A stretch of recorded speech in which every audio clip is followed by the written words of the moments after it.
You're listening to Northwoods Church Matters, a podcast of Northwoods Church in Evansville, Indiana, where we discuss why the local church matters and things that matter to the local church. I'm your host, Matt Higgins.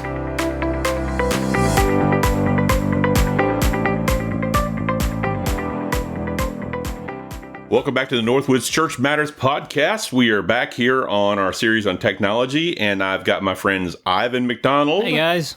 And Carrie Bochting. Hey, summer is coming. The summer is almost warm here. Up here. Yeah, and we are excited about that. And our building outside our window is coming on up, and we're excited about that as well. So lots of good things happening here at Northwoods.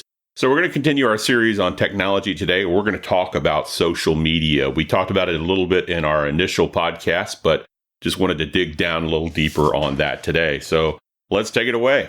So first things, just in case, can you define social media? Couldn't you define social media? Y'all are the IT people. It's an application or a service that is used to connect people for communication purposes. I mean, they all have their different features, whether it's via picture, via dissolving picture, via text short video. Yeah, right. And so I guess from a simplistic standpoint, then the major services being Facebook, Twitter or X, Snapchat. I mean, I guess we could go on forever. Yeah, Instagram. All those, yeah. You probably would lop in WhatsApp and some of the texting apps and messaging apps, because WhatsApp definitely has some weird features to it that make it more social media-y. Mm-hmm. When I think about social media, I think about things that allow us to communicate and connect with other people. And those type of alternatives to traditional communication being phone or even text. This is now alternative to all that. A lot of social media revolves around you're creating a service that you don't have to pay for in terms of calling somebody or texting somebody.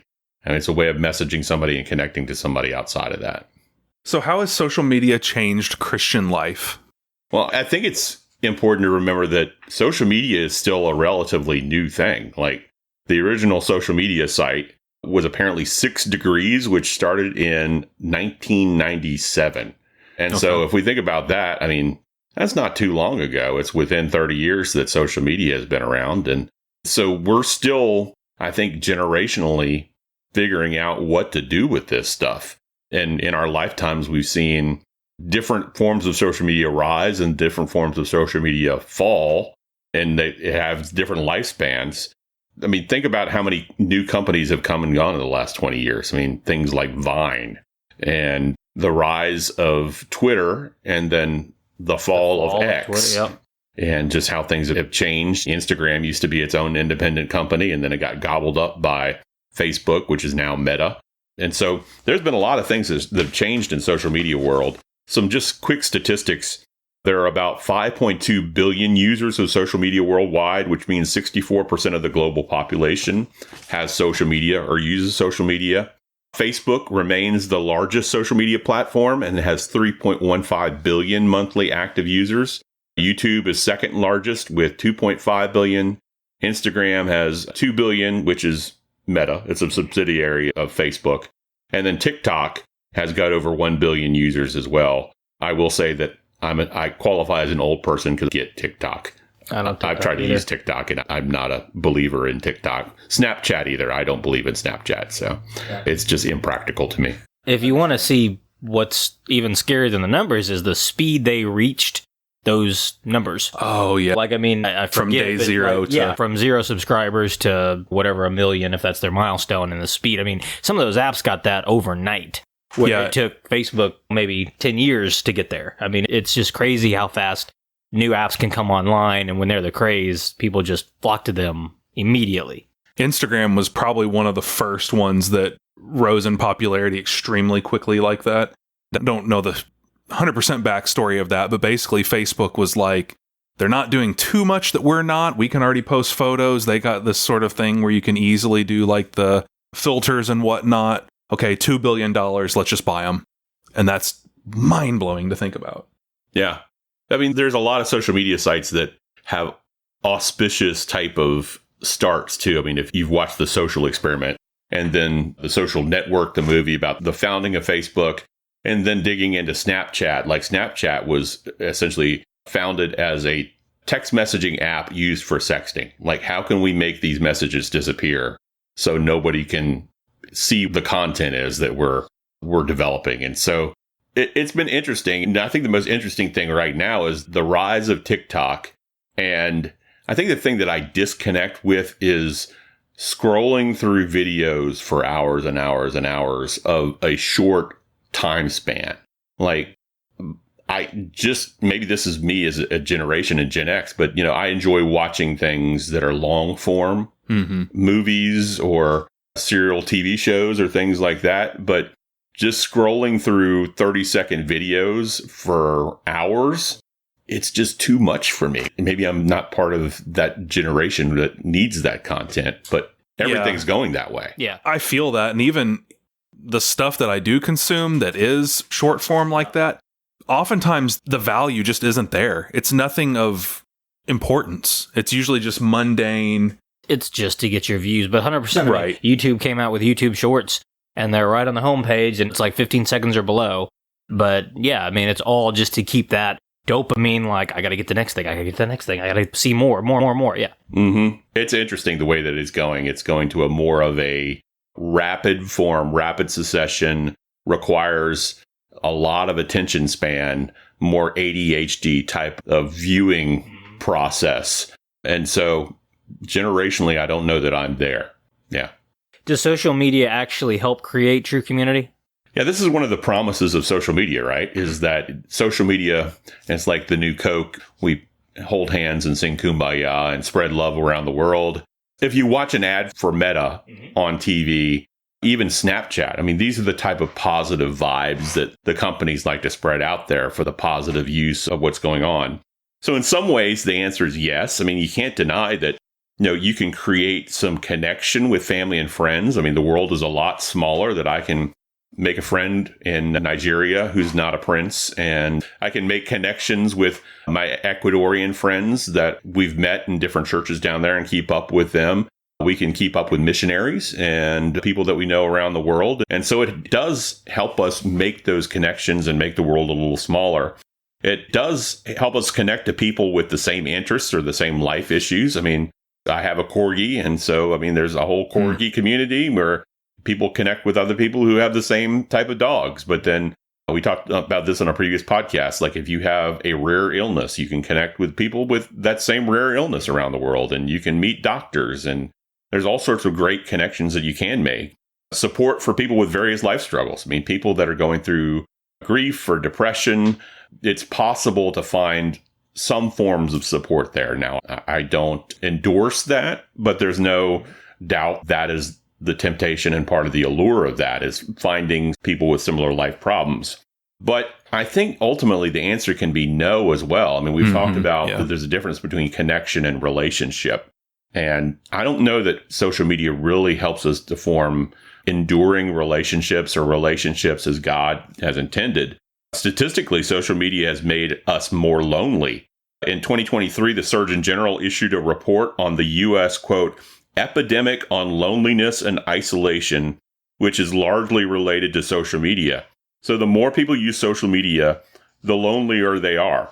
So people tend to go to social media for praise or validation or attention, and then are continually disappointed when they don't get praise, validation, or attention.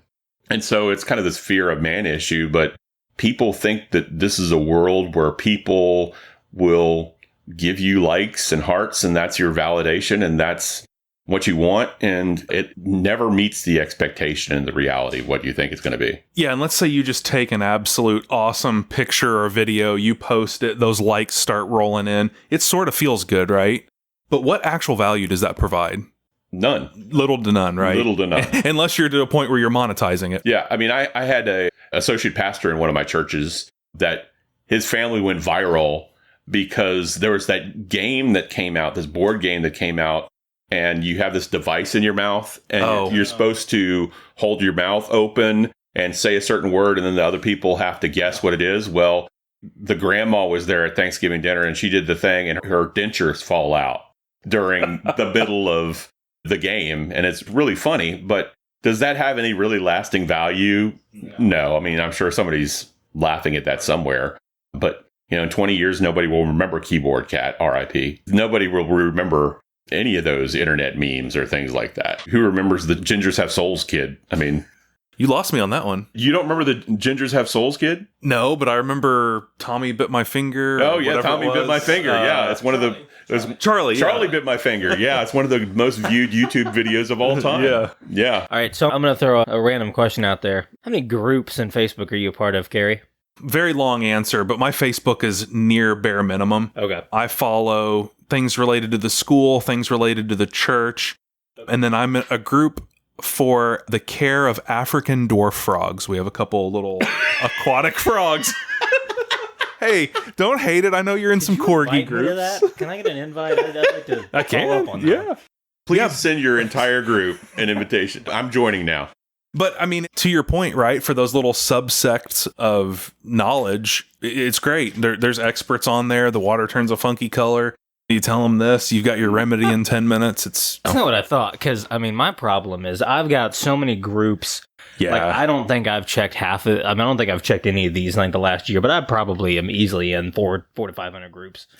And I mean, it's just before PSA, I did go Yes. unsubscribe to the groups you don't follow. Yeah, and you don't need them. And part of this has to do as well with monetization of Facebook and Instagram and other things. Like how much, I mean, people complain all the time. It's like, I don't see content from my friends. I see all this ad content. Yeah. And it's only going to grow and grow because, I mean, how is Facebook making money? It's making money by, one, hooking you and showing you content that'll make you read more, but then selling ads to people that are going to involve you. And so you are the product. You are the person that's being sold. Yep. I'll say another thing on the community thing. So can we really know people without face-to-face interaction? And social media has almost become synonymous with, like, is this person real that I'm interacting with? From scammers to catfishing to phishing to AI now. I mean, how do we know whether on a real basic level who this person is that we're interacting with if we've never met them face to face? It raises all those sorts of questions. I mean, it's hard enough to know anybody in real life, but then you add in the barrier of screens and across the world. There's an interesting generational shift that for my generation, for Gen X, we would never call somebody that we meet online a friend. But for Gen Z and some millennials, they would say those people that they meet online are just as much friends as real life people. Yeah, I've noticed. Go ahead. Well, I was just going to say, like, how many Facebook friends do you have? 500, 1,000, maybe? Yeah. And then, but if I'm I was not that popular. Okay. Let's say 200, right? 100. We're not shaming you either. No. But then my secondary question to that would be, how many real life in the flesh friends do you have? 5, 10, 15, 20, right? Right. Stark difference. Yeah. Well, like, so one thing I've learned in management, Discord is a very big community, and it's based off of Discord, the app. Yeah. Chatting via games. The quote-unquote friendships made on Discord in some of these games, I mean, some of them are lifelong, forever, like, these people are now in my wedding type friendships. Mm-hmm. I mean, it happens, but, I mean, so many of them are just completely all online and remote. I mean, it's crazy. But yeah, I mean, I've got a couple of guys at work that, I mean, like, their main friend base is online. Yeah. I think there's a line, I'm not sure where in the sand it's drawn, but reliance on social media for something like the care for your dog or the care for your frog versus replacing communication. It can only go so far versus you and I face to face, right? I mean, it just depends on what you're using it for. So I use a lot of True. Facebook for learning. A lot of the groups I'm in are groups for Focusrite audio equipment, right? So when I've got issues or if I've got problems or I just want to check in with this product that's on Matt's desk that helps us record this podcast to stay current with updates or, Sure. I mean, a lot of Facebook I use for product updates, groups focused around tech issues. I mean, probably more so than just Nancy got a new cat and Tom got a new flower. Yeah, I don't know. Whatever. I think that really is what I was trying to get at. Those groups for tech or support or whatever is a little bit different. Frogs is a little bit different than Nancy's new cat, Steve's new Corvette, right? Yeah. So I was looking this up. I listened to a podcast, and I highly recommend this podcast. It probably has some bad language in it. It's a secular podcast. It is called Sweet Bobby. And if you want to get terrified by the internet, listen to that podcast. It's about a woman who was revenge catfished by someone. And this person created multiple fake people on Facebook and just created this whole entire community to make this woman think that she was dating this guy from a distance. And it was all really this one woman that was trying to get revenge on this person. Like the amount of time that this person would have to take to do this. That's what I was thinking, the time investment. Whew. Yeah. But I mean, it's insane. So that was an interesting one. But I mean, there's an entire industry in Ghana of essentially telemarketing farms where people have scripts and they're trying to build relationships with people to steal their money with false identities. I mean, it's gotten to an absurd proportion right now. Does social media prevent us from connections with people unlike us? I think this is actually one of the biggest problems with social media. It's easy to stay in our own camps. And so we have our own friends, our own groups, our own politics, our own perspectives, and we create our own echo chamber. And so this is even this with the news now. Like if you don't want to listen to some other person's perspective on the news, you can just delete it and go from your perspective. In fact, Facebook or other social media sites want you to see things that are going to keep you on there. And so they're going to give you the perspective that you like. As you interact with content, it will build an algorithm of, oh, you like this, you don't like this, you don't like that, to entice you to come back, show you exactly what you want. Yeah. From a Christ honoring perspective, I mean, this can be somewhat good in meaning that, like, if we're focused on Christ honoring things in our feed, it's going to show us that stuff in our feed.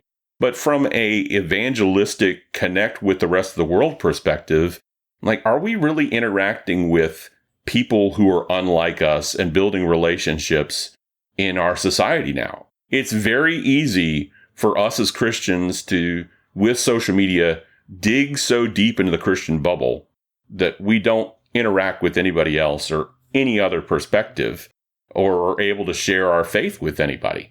And I think that's a concern. So I think a couple questions to ask: can we interact with other perspectives in a God-honoring manner? We can. It's still okay to read other things or other perspectives as long as it's not sinful and get other perspectives. And can we put ourselves in places where it's possible to share the gospel? We can be so insulated that there's not even a lost person to share the gospel with. And so we need to make sure that we're still out there sowing salt and light in the midst of our community. How should Christians feel about social media influencers? Well, let's define this one too. And so an influencer is a person with the ability to influence potential buyers on social media by promoting or selling items. And this rose with YouTube. When YouTube became a big thing, there were popular content creators that have the ability to sway what people purchase. And so this goes along with essentially the theme of Gen Z. Gen Z hates disruptive marketing, meaning they hate ads. If you're watching a TV show, they hate ads that are going to disrupt that. If you're watching YouTube, they hate ads that disrupt YouTube, which are just terrible. I hate those too. But what Gen Z likes is these partnerships in marketing. And so you have a content creator that you like, and the content creator on Instagram says, hey, I just got these new shoes from Hilltop Shoes. You should check them out. And there's a link to go and get my discount link. Get your discount on it. Yeah. What can be confusing about these is you can find yourself in a little bit of a gap of this person is being paid to endorse this product, but may not care one thing about it. It may not even be something that's good. That's exactly right. Yeah. I mean, there are companies that will go to the top influencers and say, you have a lot of people that watch your stream or your show, a lot of connections. Here's a product to go plug. Make a new makeup line, get Kim Kardashian to plug it, it'll sell. Yeah. As an older person, it almost feels like the old, almost like Rush Limbaugh show or one of the NPR shows or something like that. Now we're going to take a moment from our sponsors. Mm-hmm. And it's something that has nothing to do with, by the way, I never really listened to Rush Limbaugh. That's just the thing that came to my head. But Forbes actually now, I found this was fascinating, that Forbes has a tracker on the top content creators and influencers now because it's so huge. So the number one influencer of 2024, according to Forbes, was Mr. Beast.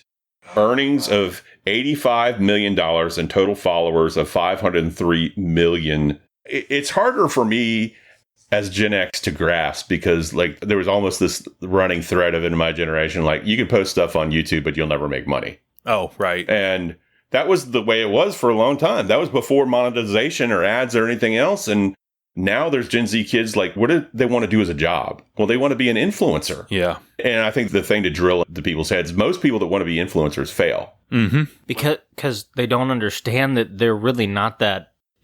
They're boring. Yes. Right? I mean, they're just boring. Mm-hmm. Yeah. Yeah. I mean, just to round out the top 5. So number 2 is a guy named Dar Mon. Number 3 is comedian Matt Rife. And then a young lady named Charlie D'Amelio, the Stokes twins. And then Mark Robber, and somebody named Alex Cooper. So we leave on the news for my dog when we leave. And so sometimes I'll catch the... Do you leave both news channels on so your dog can have... You come home and the dog is completely politically unaligned from you. Some days we leave on CBS, some days we leave on NBC, and some days Fox. We want to make sure she's well-rounded. But I came home one day and this news report was on about a young lady that she had a very lucrative job. And I think it was the reason it caught my attention because she was in architecture, which is what my daughter wants to go into. And she quit her job and is now making more money doing pet videos online. And glad to hear. And I find that just wild. So just to stop the point where I'm talking like an old person. But so what are the problems with this? One is, who are we promoting? And who are these people promoting, really? And oftentimes it's a facade, right? Yeah. And for a lot of influencers, I mean, can you really promote yourself and God at the same time if you are trying to be a Christian influencer? Really, I mean, the followers are following you. And so as much as we use social media, like, who is the top influence in our life? Who are being influenced by? I think the term influencer is a very dangerous term because it connotates you want to push your opinion on somebody else, which is really what it's all about, is you're pushing your views and sales and things like that on another person. You're trying to influence the way that they live and your brand. And oftentimes those deals, there may be money up front. Like let's say I'm a company and I partner with content creator, you, Matt, I may give you $1 million up front just to mention the name. Mm-hmm. But then, hey, for every X sales, I'm going to give you another $100,000. Yes. And so you're enticed to help drive it even further. Yeah. Yeah. Or I'll give you 1 unit to test, and then I'm going to give you 3 more pairs of shoes to give your family or whatever. Right. So, I mean, I didn't have to tell you, hey, Matt, you're on our team, but you feel like you're on my team because I gave you stuff. Yeah. I mean, a lot of what we watch on social media is just dog stuff because that's what we're into. We love our dog. And that's a lot of the content that we watch. But I mean, how many ads come across my screen about a free item that has been given to a dog owner, and now they're pimping it out for us to buy because they've just been given something for free? And I think to myself, I really do need a device that it shoots tennis balls around the house. I mean, that looks really cool. Nellie really needs that. And at the end of the day, no, I don't. But that's the allure of it. Rebecca was looking at cat toys that were like, well, not wind up, but like there's some sort of powered where they just zoom all the way around the I've seen those. It was those little ads. They look fun. Yeah, right, yeah. They look fun. And that's one of the big issues with social media is like they're definitely trying to influence your behavior, modify behavior, to change your behavior. But you know, the ultimate question is, who are we being influenced by? And if we're not being influenced by Christ first, then we're doing something wrong.